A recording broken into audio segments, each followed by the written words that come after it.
Praise the lord. ఈరోజు దేవుని వాగ్దానము కీర్తన గ్రంథము 46వ అధ్యాయం 1వ వచనం.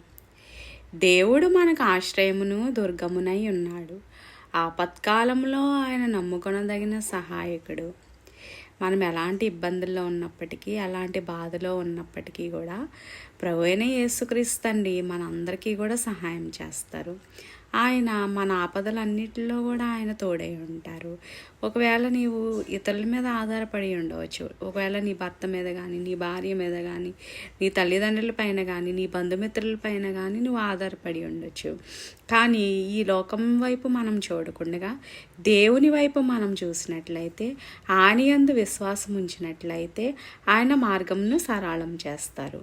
మనము దేవునికి ప్రార్థించినట్లయితే ఆయన అంధకారంలో నుంచి వెలుగుని సృష్టించిన దేవుడు, మార్గం లేని చోట మార్గాన్ని ఏర్పాటు చేసిన దేవుడు కాబట్టి, అంత గొప్ప దేవుడు మనం కలిగి ఉన్నాం కాబట్టి ఖచ్చితంగా దేవుడు మనల్ని ఆపద నుంచి రక్షిస్తారు. ఆయన అంధకార సంబంధమైన జీవితంలో నుంచి వెలుగుమయమైన జీవితం అందరికీ కూడా ప్రసాదిస్తారు. కాబట్టి మనందరము కూడా దేవుని యందు భయభక్తులు కలిగి ఆయన యందు విశ్వాసం ఉంచి ప్రార్థించినట్లయితే ఖచ్చితంగా దేవుడు మన కష్టాలన్నిటిని కూడా తీరుస్తారు. అలాంటి విధమైన దేవుడు మంచి వెలుగుమయమైన జీవితాన్ని, మార్గమును సరళం చేసి మంచి జీవితాన్ని దేవుడు అనుగ్రహించడానికి ప్రభువైన యేసుక్రీస్తు అండి మనందరికీ కూడా సహాయం చేయనుగాక. ఆమేన్. హల్లెలూయా.